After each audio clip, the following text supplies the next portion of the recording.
You turn on the tap, the water flows clear and cool. You fill a glass, confident in the systems meant to protect you.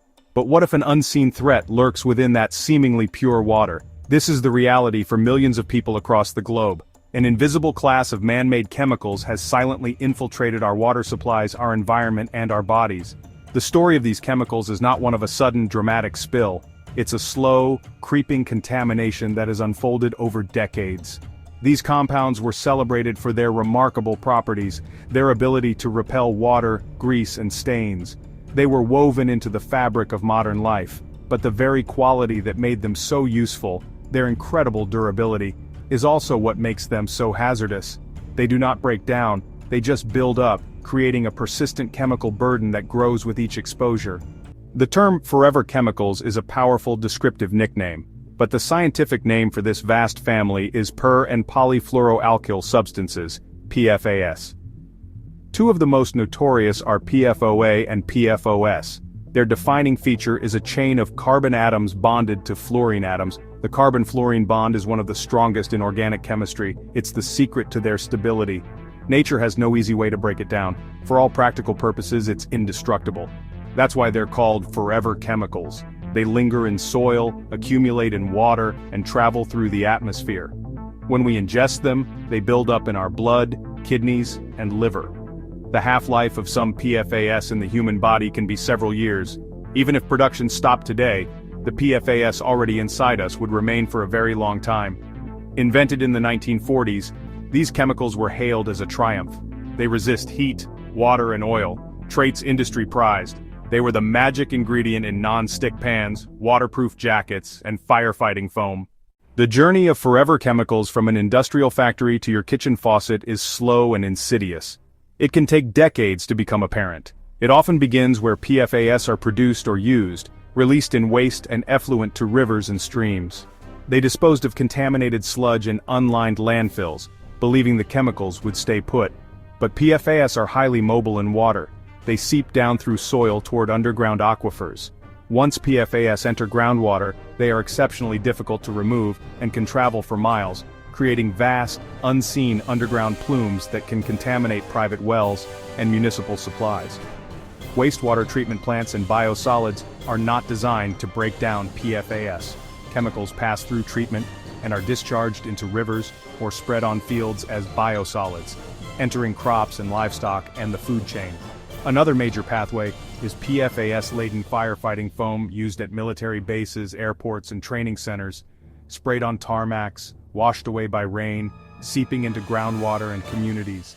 The legacy has created hundreds of hotspots. The cycle doesn't end. PFAS circulate through waterways, wastewater, and the food chain, continuing pollution downstream. Ultimately, they end up in the water we drink, cook with, bathe in, creating repeated, daily exposures for everyday people. To understand the devastating human cost of PFAS contamination, one need look no further than Parkersburg, West Virginia.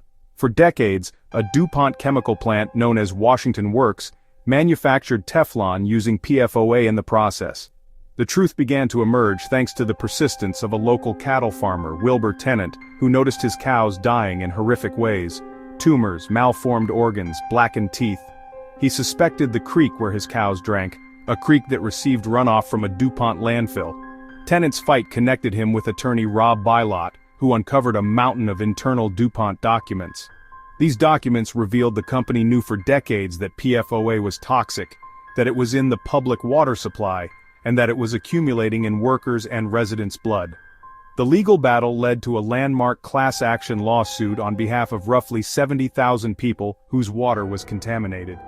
As part of the settlement, a massive independent health study, the C8 Science Panel, studied the community for 7 years and produced damning results. The panel found probable links between PFOA exposure and high cholesterol, ulcerative colitis, thyroid disease, testicular and kidney cancers, and pregnancy-induced hypertension. Parkersburg's story is harrowing but not unique. Similar contaminations have affected towns from Hoosick Falls to communities near military bases. One of the most alarming aspects of forever chemicals is that they can cause harm even at incredibly low levels of exposure. We're not talking about acute poisoning. Instead, PFAS cause harm through chronic, long-term exposure, The everyday routines of drinking, cooking, and bathing. The U.S. Environmental Protection Agency has set new drinking water standards for PFOA and PFOS at 4 parts per trillion, 1 drop in 20 Olympic pools. That near-zero standard reflects a consensus that there may be no safe exposure level.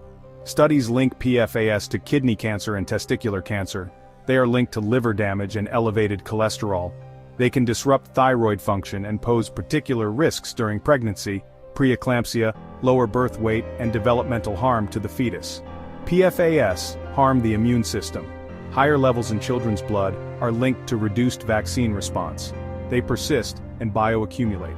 Every glass of contaminated water and every meal made with it adds to our chemical load over a lifetime. Once inside us, PFAS are difficult to remove. Preventing exposure matters, both individually and systemically. The same chemical stability that makes PFAS persistent in our bodies makes them relentless pollutants in the environment.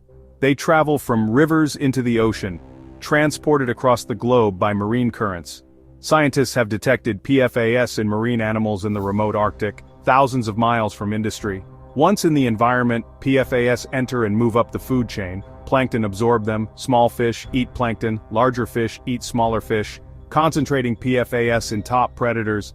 Top predators like dolphins, seals, and polar bears end up with the highest concentrations. Humans can also be exposed by eating contaminated seafood. PFAS can become airborne, attach to dust or evaporate from water surfaces, travel in the atmosphere, and fall back in rain or snow, contaminating remote ecosystems. They link to immune problems, liver damage, and reproductive issues in wildlife, a long-lasting chemical trespass on nature. We have altered the chemistry of our planet in a way we cannot easily reverse. The chemicals we made for convenience now threaten countless species, including our own. The story of PFAS contamination is inseparable from the companies that created them and for decades concealed their dangers. DuPont, the creator of Teflon, and 3M, the maker of Scotchgard, were central players. Internal studies showed toxicity and human blood contamination as early as the 1950s, 60s, and 70s. Despite warnings, companies continued production, funded research to downplay risks, and lobbied against regulation. It wasn't until the early 2000s when 3M announced a voluntary phase-out of PFOS that the true scale entered the public consciousness. But by then, the chemicals were widespread. DuPont and 3M were major polluters, but other companies, Chemours, Daikin, and thousands more, also produced or used PFAS, contributing to a global legacy. The cleanup bill is multi-billion-dollar, falling on taxpayers and utilities while communities live with long-term public health consequences. The result is a public health crisis local communities will be managing for generations, a legacy of pollution and broken trust. For years, a growing chorus of independent scientists and public health experts has been sounding the alarm about forever chemicals. Dr. Philippe Grandjean's work on children in the Faroe Islands showed PFAS exposure can weaken the immune system and diminish vaccine effectiveness. Linda Birnbaum and others urge regulators to protect the most sensitive populations and to treat PFAS as a class rather than one chemical at a time. Industry often swaps one chemical for another, like Gen X, that may be similarly harmful. Scientists call this a dangerous whack-a-mole. The scientific consensus: reduce body burden by stopping contamination at the source, end non-essential uses, prevent releases, and hold polluters accountable. Treating PFAS as a single class and enforcing strict standards would prevent easy chemical swaps and speed protection for communities. The message from the scientific community is urgent: stop further releases, regulate comprehensively, and support cleanup and health monitoring.